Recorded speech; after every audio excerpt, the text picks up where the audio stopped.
Hi, this is Dr. Kimberley Linert, author of Visualizing Happiness in Every Area of Your Life and host of this podcast, Incredible Life Creator. And today, my guest is Miss Sabrina Victoria. Hello. Welcome to the podcast. Thank you. Thank you for having me. Yeah, so just so people know you, I'm just going to read a short bio.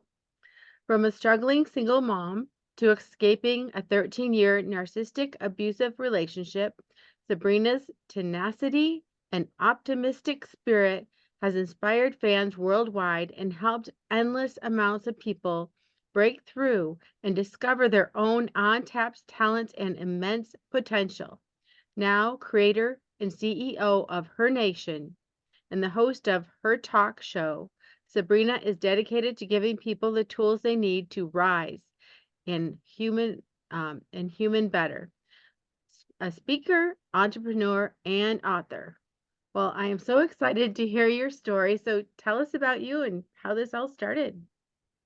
Yeah, so just as the intro kind of stated, um, single mom. So I was raised as a Jehovah's Witness. I don't know if you know what that is. Do you know what a Jehovah's Witness is? Well, why don't you tell us? It's a religion, a very strict religion. And one of the rules that they have is when you sin, a gross sin, I guess, um, you get what's called disfellowship, which means they cast you out and they leave you. They just kind of drop you like a hot potato. So I ended up pregnant at the age of 20 and I wasn't married. So that is a sin. And so within 72 hours of announcing my pregnancy, I lost all communication with my mom, my dad, brother, sister, and my entire community, everyone I had ever known my entire life. And so I was all by myself. And I led this stereotypical single mom, just broke life of literally no money. 25 cents, digging in my couch cushions for 25 cents to put gas in my car because I'm negative $172 in my bank account. My car getting repoed, eviction notices on my apartment door every other month. And just dreadful, dark, feeling unworthy, feeling lonely, suicidal thoughts, postpartum, all the things, crying all the time. And about a year and a half into that journey, I met a man. That man had money. So I thought he was given to me by God because I had been praying for financial support. So because I thought he was given to me by God, I ignored all of the red flags. And there was a lot of red flags. But I ignored all of them. I was just so desperate for attention, so desperate for affection. And I fell for all the tricks within a very short amount of time. He had me move in with him as a gift because I couldn't afford rent anyways. He had me quit my job and start working for him as a gift because my job sucked anyways. He was barely paying me anything. He was paying me about $250 a week, working 14 to 16 hours a day at his company. And still broke, still couldn't afford my phone, still couldn't afford my car. I'm still paying for daycare and food and groceries and toiletries. I'm still paying for everything, insurance, and still not enough money. So instead of paying me more money, he just took over things. So couldn't pay my phone bill. He's like, don't worry about it. Close yours down, go under mine. Couldn't pay my car. Don't worry about it. Let's get rid of that. Let's go with mine. And so within a very short amount of time, I owned nothing and had nothing. My son and my clothes is basically within a few years. And so the more control he got, the worse the abuse got. And one day I'm on the floor in the bathroom in the dark, fetal position. And I'm having a total mental breakdown, like the kind where you're crying and screaming at the same time, like death is coming out of you. And I did a Google search. I always say that Google saved my life. I Googled, why is my boyfriend bullying me? while in the fetal position on the floor, this bright light in my eyes. And within about 90 seconds of scrolling, Google told me that I was in a narcissistic relationship, that I had high empathetic vibes, that I was extremely codependent, that I had no voice, that I, was incompetent when it came to money. And so I had a decision to make at that point. I had to either keep going as it was or pivot into this new learning that I was finding out. And I pivoted. I opened up a secret bank account. I started 3 online secret businesses, one of which I still own today, and saved $50,000 and literally escaped one day. I took my son, our clothes, and my bicycle, and I started all over again with a mattress on the floor. I've been building businesses ever since. And one of the biggest missions that I have in my life is to build community. The thing that I lost when I needed it the most is very, very close to my heart. I love that. I mean, I'm just getting chills thinking about that because so many of us are walking around, alone.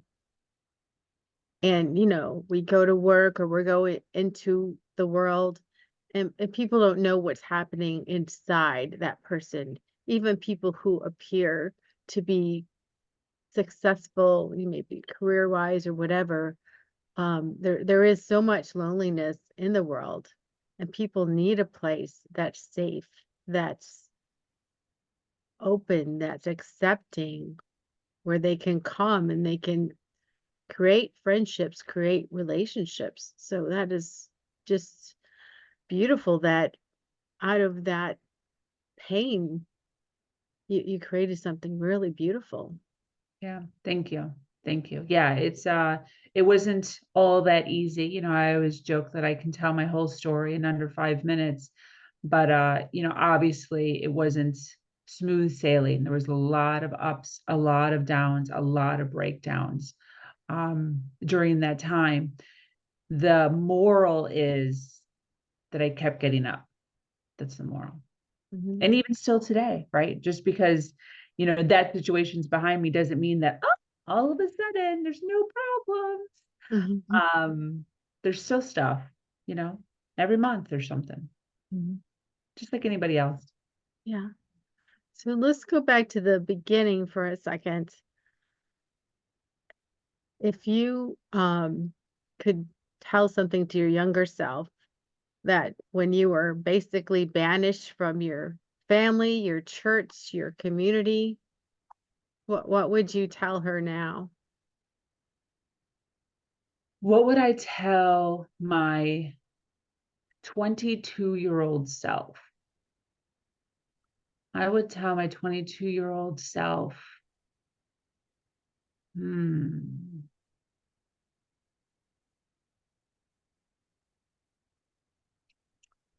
I would tell her, this is tough for me because exactly what I would tell her is exactly what she did.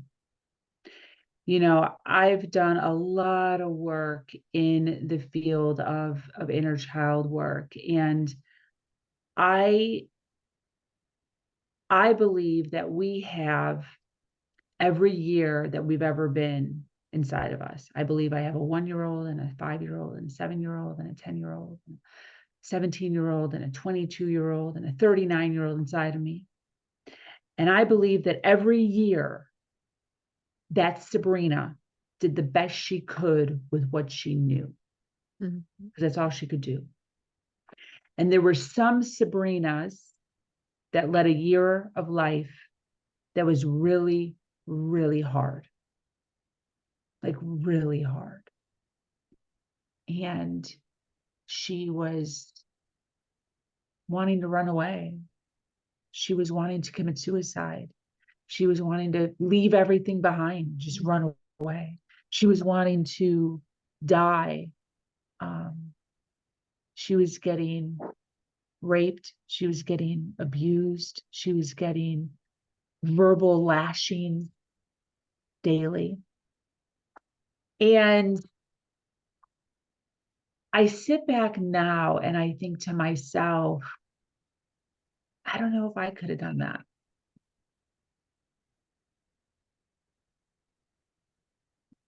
And I'm so grateful that she did, you know? Each one of them knew that there was something greater. Each one of them felt a light. Each one of them had a gut feeling. And I like remember discussing that. I remember thinking that like, there's something more. You just have to keep going. And that's what she did. She got up every single day. She was motivated every single day. She was optimistic every single day. She did the things that she needed to do every single day.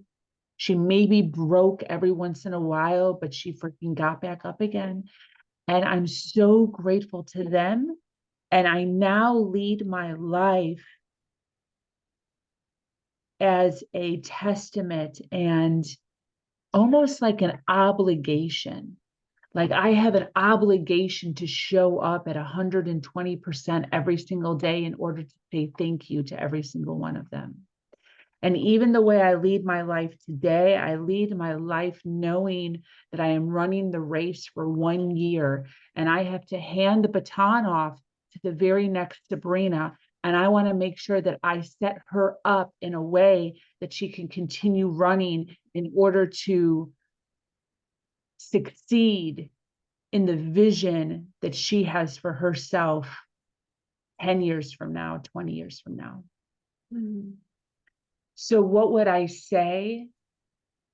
Dude, she did great. I don't have anything to say to her. She did great. And that's what you do with every woman that comes to your Yeah. community. Yeah. And that's amazing to have that kind of support. Yeah. Yeah. 100%. Agree. Beautiful. So, and if someone is in a situation where they're with someone who's abusive, um, what advice would you give them? How do you set your mind so you can actually get yourself out of that situation? Do you have to get to the point where you break down to leave? Or is there hope for people who see they're in it and want to get out, but they need a safe way to get out, or they need the really courage to get out? Yeah. You know, one of the things that I have learned, I wasn't always like this, but I have learned is all of our stories are different. And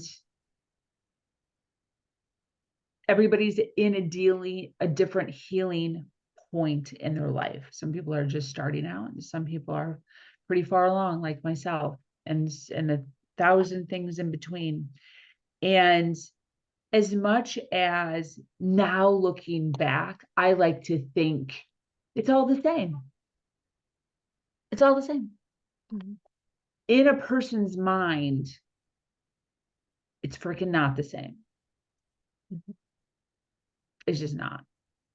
And, you know, I am far enough away from it now where I can see the correlations, I can see the sameness, but it's hard. It is not easy. There is a ton of brainwashing that happens and a lot of self-doubt that happens. How did I do it? I had to be smarter than myself. And what I mean by that is this is the cycle that I was in. I believe in leading my life in that relationship. Every day, something super dramatic would happen. That was not dramatic, but it would be turned into something dramatic. And it would escalate to the point of me crying, screaming, anger, frustration, whatever it was, anything to like break me, basically. And it would always change on how I dealt with it. And then in that moment, in the break, I would think to myself, that's it. I'm out of here. This sucks. this is horrible. I don't deserve to be treated this way. That would be a fleeting thought. And the reason it was fleeting was because I had no money. I had nowhere to go. He controlled my job, he controlled my house, he controlled my car, he controlled my phone. Like, if I just left right now, I literally have nothing. Like most people, if they leave, they can take a car, they have a phone, they have mom and dad, I had nothing. Zero. And it, if I left, I didn't have a job the next day. Like, you can't do that. So what I had to do is, instead of being like, that's it, I had to stop saying that's it. And I had to start preparing for a potential exit. So I never, ever set myself up thinking to myself, I will leave. I set myself up so if I decided to leave, I could. And I think that's the difference, because there's so much fear in leaving, because they have you so brainwashed to, like, you can't do it without them. Like, he used to say to me all the time, if you ever left, I'd find you in the back of a dumpster, behind the dumpster, living in a cardboard box. I believed that. I believed I was incapable of living a life without him. That is how much he had integrated his verbal lashings towards me, of like how dumb and stupid and ignorant I was as a woman. And so I had to start creating a plan. This is what I talk about. It's like, you've got to get organized. You have to create some sort of a plan, and it's going to look different for everybody. Some people are actually physically being abused. I mean, in that case, you got to be quick. You have to start making phone calls. You have to get people on your team to help you. That's a necessity. A friend, a shelter. There's Google now. There wasn't a whole lot of that when I was going through this. Like, Google was kind of like, you could Google that. Now we know you can Google anything. My situation, I was never being physically hit, ever. So I had time. So everybody's different, right? Everyone's going to be different. How many kids do you have? Do you have kids? So assessing your situation with that, and then creating some sort of a game plan. So I knew that I needed a vehicle. I had to start saving for that. I knew I needed a phone. I knew I needed a computer. I knew I needed a job, right? So I had to, while I was living him, start creating a plan to get the things, so that when I left, I could immediately get them and there was no hiccup in between. So my story, I tell my story like, oh, I collected money and then I just left. I actually already had a place 2 to 3 months before I left. I was so scared to leave that I actually had a place fully paid for months. I was showering there. I had my stuff there, and I was still sleeping at my ex's house. He had no idea. That is how prepared I was. So that when I decided to leave, I literally could go from one house to the other house without skipping a beat. You don't have to be that prepared. That's just what I decided to do. And it worked out perfectly. When I left, I handed in my computer. I already had mine. I handed in my phone. I already had mine.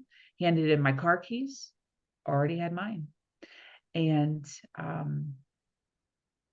it was a beautiful transition, and it made it easy for me to do it, which is what I needed, because I kept going back. I didn't just leave one time. I left dozens of times, and I would always end up back because I had nothing. So I had to go back with my tail between my legs. I was sleeping on someone's couch. I'd leave for a few hours and realize, like, I don't have a job. Yeah. And you had your son. That's the whole thing. Yeah, that's the whole thing. But I've heard stories where women just have it, they've had it, and they move in with mom and dad with their 3 kids. That's an option. So you don't have sometimes you don't have to take years. I took almost 4 years to do my plan. Some people decide they save up a little bit of money and they literally just move in with mom and dad and get a job at the corner store. You can do that too. Mhm. So, and then, after all this verbal abuse of telling you can't do anything, you're stupid, whatever, you built 3 businesses online. So again, the mindset, the planning, the how did you even do that? Did you do that once you've got your own place so you could actually, I mean, he couldn't know that you even had your own computer, right? Wow. So again, I tell my story in 5 minutes, but it wasn't that easy. So when I first started making money, within the first year, I collected $6,000. I had never had that much money ever, right? Because I was in my early 20s when I met him, and I was dead broke.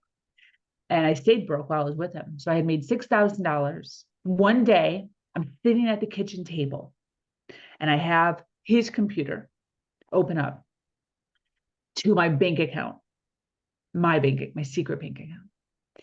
And I'm looking at my money and I'm just like, I feel like a millionaire. I'm like, oh my God, I'm so rich. Mhm. Look at how rich I am. And there was a part of me, the ego, that wanted to show off, wanted to prove, wanted to be like, yes, look it, I am capable. I can do things. I am competent. Look at what I've done. I've saved 6,000. Mhm. Meanwhile, his company was making millions. I blew up his company. When I met him, he was probably hovering around 200,000. When I left him, he was making over $1 million. We had five houses paid in full, 12 cars paid in full, 0 debt when I left him. I mean, my work ethic, my organization, my abilities grew us exponentially while I was with him. But I get no credit for that. So this was mine. So anyways, he's coming up behind me. I could hear him up the stairs, and I'm like this, like Uh-huh. to close it. Uh-huh. And I knew I couldn't show it to him because this is a secret, Uh-huh. but I wanted to show it to him. Long story short, I closed the computer like 2 seconds too slow, and he saw the money. He went into a full rage, took the computer, flung it across the room. It didn't break, screaming at me, "You're unloyal, you're ungrateful, how dare you, um, thief," all the things. He thought I was skimming $50 off the $250 he was giving me a week. I don't know what he thought. Somehow, like, I guess he thought I had been skimming because he didn't know that I was doing this. Meanwhile, there was no way to skim that. I was literally in debt all the time living with him. My credit score was like 500, like halfway through our relationship, because I was just using my credit card so much because he was paying me nothing. So but eventually he took over my car, he took over my phone. So then that, allowed me to be able to actually just live paycheck to paycheck. It was interesting during that point because up until that point, I was like, maybe he's not keeping me broke on purpose, right? I always wanted to like give him the benefit of the doubt. Like there was thoughts like, he's keeping me broke on purpose. But then I'm like, nah, he wouldn't do that. He loves me. Anytime I ask him for money, he will give me money. Like if not like that, anytime I wanted something, he would get it for me. So like if I wanted a massage, he would get me a massage. If I wanted my hair cut and dyed and colored, he would do that for me. He would never give me like, a raise or more money in my payment, but he would take care of things for me. So that's love, right? He's taking care of his woman. But at that moment, when that happened, seeing the rage and all of the vomit that was coming out of his mouth, I was like, oh my gosh, he is literally keeping me broke on purpose.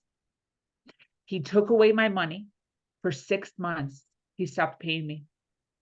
I had to continue working my normal shifts, 14 to 16-hour days at the office, taking care of his company, his business, my same role I was doing. He paid me $0 for 6 months straight. He was trying to keep me broke. So that obviously dwindled down. My money eventually dwindled. I was still making my money, but now I'm a different mindset, right? So like there's all that's not the first time. There's another time when I lose my money too. I lose $15,000 later on in my story. But this is the thing. It's like you have to stay focused. Like it's not all peaches and cream.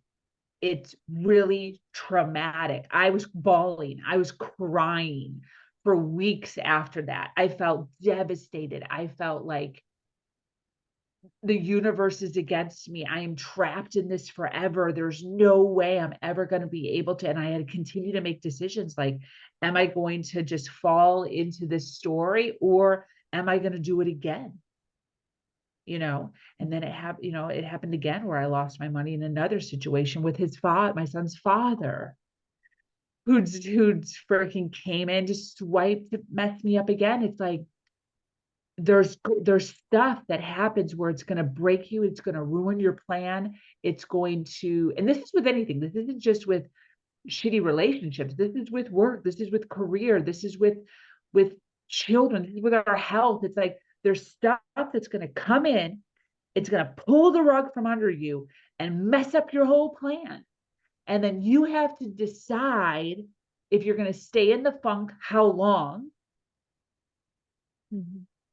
or are you going to pivot, turn, refocus, recalibrate, and keep going again? And that is where I have so much gratitude and love and admiration for the Sabrinas that got me here. Because, dude, I mean, I remember just like, what the hell is going on? When am I going to catch a break? They tell you to wake up, be optimistic, do all the things, make a plan, stay organized, stay focused. I'm doing all of the things that all of the books and all of the podcasts are telling me to do. And it's not mother effing working. There's something wrong with me. The universe hates me. And this is where the story that you were asking, it's like, what do you do? It's like, you can't tell that person when they're in that state, just keep going. It's like, it seems so impossible. It's like, screw you. You don't get it. My situation is different than your situation. My situation is harder than your situation. Anybody that would have come to me and been like, oh, get up again, I would have been like, screw you. You have no idea how freaking hard this is to be a trophy wife, to be a mom, to be healthy, to run a company and a side business and make all of these plans. This is hard. Wow.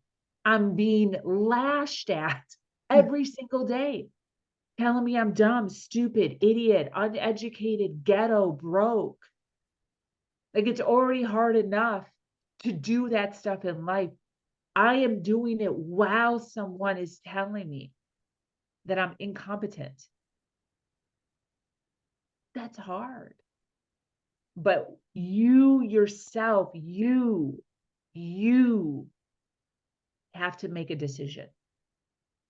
Consciously have to make a decision again, again, again, again, again, like in a fight. Get up again, get up again, get up again. Exactly. It is like a fight. So let's just talk about time management. You were working 14 hours a day. And then somewhere in there, you were starting your own business, taking care of your son. Yep.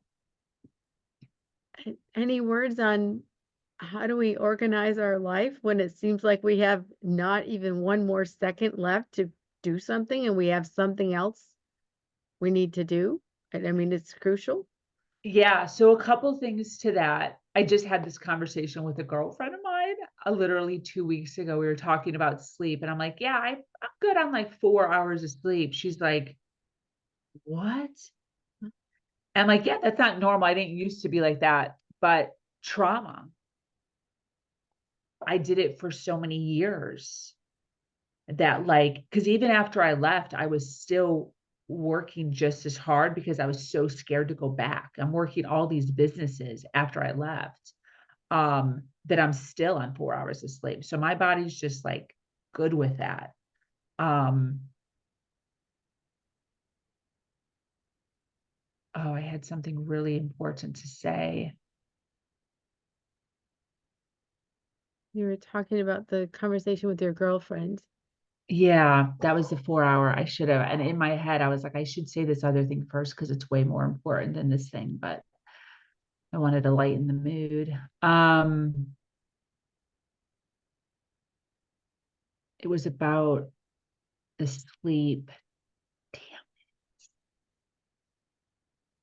I don't remember what it was. What was the question again? Uh, How did I do it? How did you do it? Like when there was so Time. much to do and you need, all of them I were got it. important. Okay, I got it. So this is what I did specifically to this situation. Um, I became so there was a time right up to this point where I learned about personal development, my Google search, right? Up until that point, I was starting to rebel. So I was just hating my life so much. I was starting to get to the point where I was just yelling back at him, which was not a thing in our previous relationship. Like I was always very submissive, very quiet, very small, very dark. But I was getting to the point where I was just so fed up that I was like screaming back at him. I was swearing at him. I was calling him all sorts of names, um, probably for about a year. And his verbal abuse got even worse because they have to be alpha. So it was so toxic for about a year before this pivot. But what I did is when I figured this out and I started to create a plan, I started to think, how can I get more time? I needed time.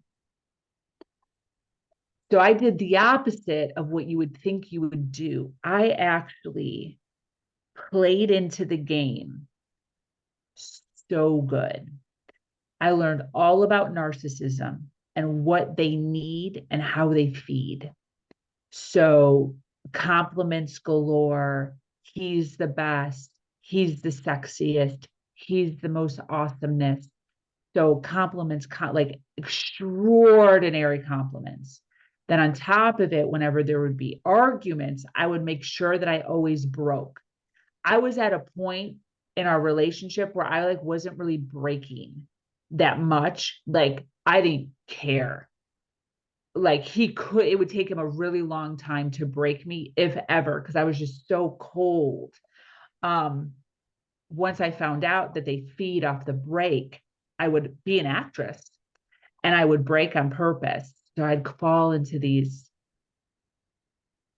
very similar to when I did the Google search where I actually did break. I would fall into those like weekly, all dramatic like. And in my head, I'm like, oh my God, this is such a waste of my time.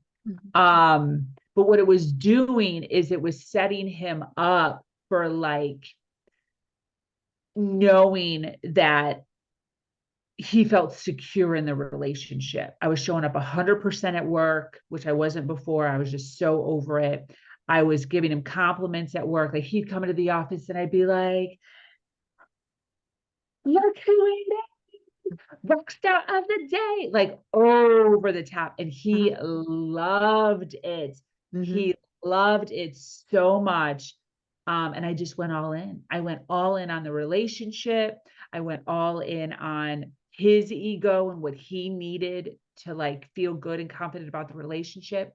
And it did. It relinquished the leash, and he would be gone from the office for way longer periods of time. He would, I could leave early. He would let me use the car for like, I could just go and be gone. not for long periods of time, but like enough to move stuff out of the house, for instance, right? So he's at the office maybe, or maybe out golfing, and he'd be checking up on me every hour, calling. Now all of a sudden, 2 hours go by without me calling, or I would call him.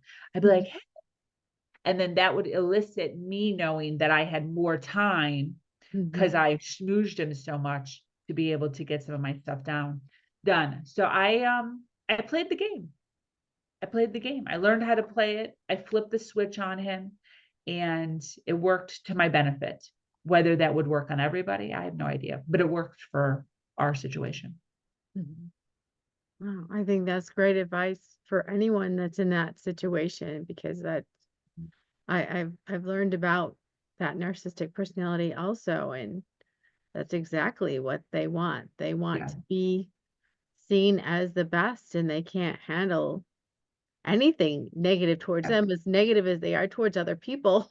They can't be have any negative coming towards them. exactly.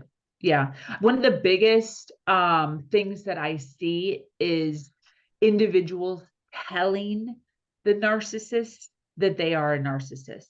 That's like the worst thing you can do. I never ever said the word narcissist. I never talked about empathy. I never talked about codependency. I never talked about anything that I was learning ever. Mhm. I just stayed the same. It was the same. I kept all that to myself. I kept all the learnings to myself. And I think that was part of the success too. It wasn't until after I left that I started, really kind of showcasing my story. And he did come at me, not legally or anything, but he did kind of like, what is this? His mom called me. Mhm. What are you talking about? And that's when it really kind of blew up after I left. But I played the game while I was in it, and I never led him on to believe that it was anything other than authentic. Mhm. And that was hard for me, by the way, Yeah. Well, because you're lying, mhm. you're being fake. It was very hard. And I think that's part of the issue that a lot of people have is we don't want to be unloyal, Mhm. but they're being unloyal. They're being deceitful. They're being liars. By telling you that you're awful and dumb and stupid, that's a lie. They're lying. So it's like, why are they allowed to do it and we're not allowed to do it? And I think part of it's just protection too. I mean, if during the World War, if you were hiding a Jewish person and the soldiers came to the door, are you going to say, "Well, yeah, I actually do have some of these people hiding 'em." Th- That is just normal survival Exactly. safety things. You wouldn't tell the soldier that there's people there that they're going to take away, just Yeah. and the same Good thing, point. you can't you can't you have to say whatever you need to say to protect yourself, to actually, protect your life because some of these people, yours was just he was just verbal, but some of these people are physical. Bad. And women are in danger, and if they didn't do something to protect themselves, I don't agree with lying, but there's a point where it's safety and survival. Exactly. Exactly. So let's talk about what you're doing now. So you're teaching women entrepreneurship. You have your organization, your community. Tell us more about that. Yeah, 100%. So the community that I run is called Her Nation. It's for female entrepreneurs predominantly. And it's got two sides to it. So the front end is the media. We do podcasting, panels, events. We're launching our digital magazine at the end of March. Places where women can be heard, be seen, be showcased as an authority in the area of their expertise. And then on the back end is the support. So we run masterminds, networking, business growth workshops in order to support female entrepreneurs on their journey of entrepreneurship. So one of the things that I learned the hard way, which so many of us also do, is, we're told, no, you have a passion, you have something that you're good at, drop the 9 to 5 and just open up a website And then all of a sudden you'll be making 10,000 a month like that. And so we do it, we're like, oh, I'm going to follow my passion. And I opened up a beautiful website when I left my ex that was like showcased all of my stuff, and crickets, no money. Nobody was giving me anything. And so through my journey, really realizing that it's multifaceted. I mean, there's so much that you need. And really creating an atmosphere, a community of individuals who can help you through that journey, right? When we're doing hard things, we need a community to help support us. You cannot do it by yourself. It's way harder. It's way longer. It is not necessary. And so I talk about community all of the time. It's one of the things that I needed during one of the hardest times in my life, and I did not have it. And so I think that it is the most important part of my business is my community, is knowing that there's other women in my circle doing the same thing that I'm doing. It's being able to ask questions when I don't know the answer. It's being able to get feedback on things that I'm uncertain about from people that I know, like, and trust. And I think that it creates joy also, around our business and around our journey. It doesn't have to be sad and frustrating and irritating, half the time. We can make light of it. And when you're in a community who understands the struggle and you can go to them, then you can make light of it together. And that's what really brings us together. Beautiful. Yeah. And, being an entrepreneur or even, a business owner can be so lonely, and there are so many things you have to handle. If you have a storefront, there's even more things. And yeah, sometimes it can seem a little overwhelming. So just having someone who's already been there, done that, or said, oh yeah, I had to handle that before, and this is what I did. It's Exactly. just so relieving, because yes, there's Google, but sometimes Google has 5 ways to do things, and which one's the right one for me? Which one is going to work for me? Yeah, Where you can talk to, say a girlfriend, but a woman friend, and say, hey, I'm stuck with this, and I see you're doing this well. I mean, just like when I saw your setup for your podcast, I'm like, I love the way you're doing that. It's awesome. thank- And, we can learn so much from each other. exactly. Yeah. I always say to, one of the things that I talk to my community about a lot is leveraging each other's resources. So, if you know something that I don't know, and I know something that you don't know, when we start to share our knowings or our resources, then we both take a step up, right? So instead of always being in the spot of learning, being in the spot of learning and teaching, so that we're systematically taking steps together, so that we're not rising to the top by ourselves. I want to rise to the top with a community of women that are with me, so that when I look around, I can be like, wow, look at this sea of women around me. The vision that I have for Her Nation is to be on stages that have, tens of thousands of people in the audience. And I don't want to be the only one on the stage. I want to have an entire army of women on the stage that are speaking their truth, speaking their story, speaking their expertise to an audience, to be able to help that audience also rise. So big things, big things. Awesome. So if people wanted to connect with you, learn about your community, become a part of the community, how do they find you? Yeah, for sure. So my website is the easiest way. It's sabrinavictoria.com, sabrinavictoria.com. And on that website is everything, is all my social media, the communities that I run, the podcasts that I do, and really opens you up very easily to our world and what we're doing in Her Nation. And be on the lookout, end of March, beginning of April 2024 for our digital magazine that'll be dropped. We have about 30 contributors right now that are busy, filling up and, filling up the website and putting their expertise on paper to be able to really teach others in the areas of health, wealth, and leadership. Those, I believe, are the 3 areas that so many women struggle in, right? We're struggling in our health, we're struggling in our wealth, and we're struggling in our leadership skills. And those are also the 3 areas I think a lot of times we like to ignore. Not all of us, but some of us.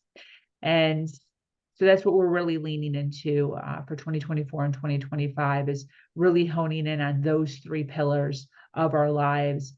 And I think if we can really concentrate on just those 3 things, that it'll make a world of difference for our communities and for our families.